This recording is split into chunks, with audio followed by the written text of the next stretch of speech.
Now, as I always say, there's no breakfast central without entertainment. But let's begin in East Africa, where the much anticipated Soul Fest show had Kenyans and other attendees complaining. Now, reports say the performance by the festival's main act, multiple award-winning Kenyan group, Southie Soul, was too short, as the band of 4 members took the stage at about 3 a.m. Now, Southie Soul and the Soul Fest organizers have now responded to the uproar, promising better arrangements in future concerts. A part of their official statement on their official social media platform had this to say. It says, "Our intention was to put on a spectacular event, ensuring each artist and group received enough time to deliver their very best performances to all fans. We also put more focus on the local talent who were performing and our international guests. We acknowledge that this may have led to some unfortunate delays in keeping the show running in a timely fashion, and would like to reassure all our fans and supporters that we will plan better for this in the future." Now, the Soulfest management made it clear that the show was a platform for more than just Southie Soul and its Soul Generation artists, but to also showcase a variety of talented African musicians. Now, the festival's performers included Tanzanian star Harmonize. There was, of course, South African amapiano artist Kostatich, rappers Juliana and Octopizo. There was also African pop star Nadia Mukami, amongst others.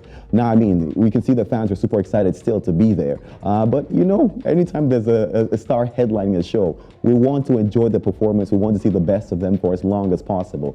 Hopefully, we Africans will be better with planning our time. But let's move to this one. It's often said that a good person's good deeds lives on even after they are no more. It seems that's the legacy that has followed South African rapper Ricardo Mercado, popularly known as Ricky Rick. Now, following his death on the 23rd of February 2022, his brainchild, the Cutting Fest, has expanded to cater to South African creatives in a new program.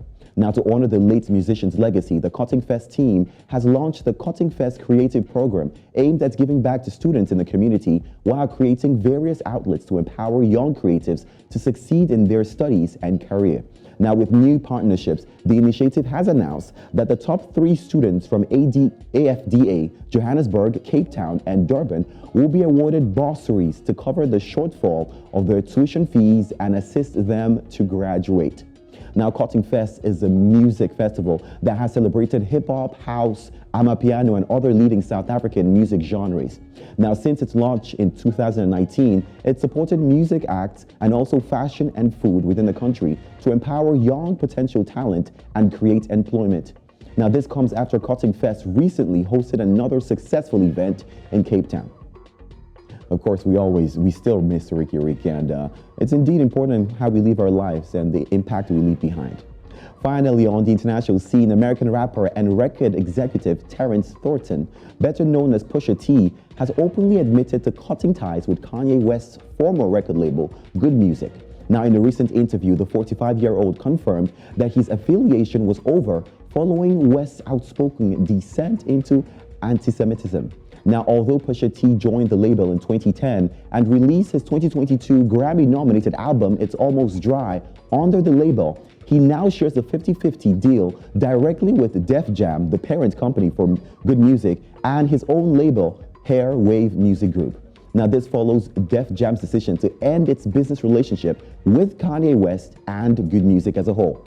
Now, the rapper told the publication that he hasn't spoken to West since he articulated his disappointment to him, revealing that it's not the first time they disagreed, recalling when West publicly supported Donald Trump's presidential campaign back in 2016.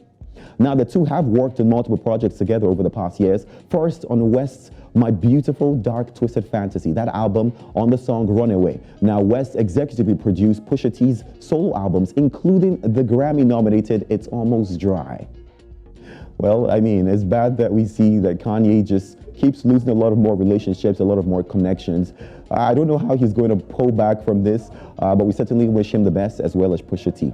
Well, that's much I can take on entertainment. I have to ask, is it an African thing for our artists to perform late? What are your thoughts on this? Or are we just terrible at managing time? I know I feel like I'm judging all of us Africans now, but what are your thoughts? What are your thoughts on this? I myself? Well, I've been to a lot of concerts. I feel like it's both from the organizers, the artists, and we as attendees. Because a lot of times, I wouldn't lie, where they're calling our friends, have they started? Is it going on yet? Are the artists performing? And a lot of the times, you never hear who they're performing. You see people are supposed to start as early as 9. It goes as well into 11 a.m. So I don't know who we're to blame at this point. I agree. I think there is, first of all, that African thing where people always do things late. That includes buying tickets. People wait till they wait till the last day or night before, even on that same night before they want to get their tickets for the concert. Right. There's that part, and then there's also the organization, the event planners and some of all of that. There's a couple of things that just always go wrong. But yes, a lot of African artists, they need to do better with their time. I don't know how we're ever going to get to the point where when we say 6 p.m., we mean 6 p.m. It's a lot of work. Right. And it's a lot. There are few entertainers that have hacked this though. And it's important that we celebrate them. The likes of the Bovie and the Basket Mouth. If you tell them, for example, come at 9 a.m., Bovie and Basket Mouth will ask you, do you really mean 9 a.m.? Give me the actual time you need me. And you will see them maybe 10 minutes to the time they're around. They never come late. So I think it's something that we all need to, and even as people who render services, entertainers who render services, when they give you a time, show up. Right. That's how we change this thing. It's a gradual mindset, character shift. Unlike the ones that they will give you time for 6 p.m. but they book like 5 jobs. So they have to show face in different places. But I remember, Basketman has said it. It's one of the reasons he also got into doing shows, because he wanted to also fix, what the experience for Nigerian concerts are like. So if they say a show or concert is starting at 10 p.m., it will start at 10 p.m. So that when you come at 1 a.m., the hall is empty. You watch Ghost perfectly. All right. Anyway, thanks a lot, Sammdandy, for those stories. Thank you for having me. And of course, we want to see better concerts this Christmas. I do. Thank you for having me. All right.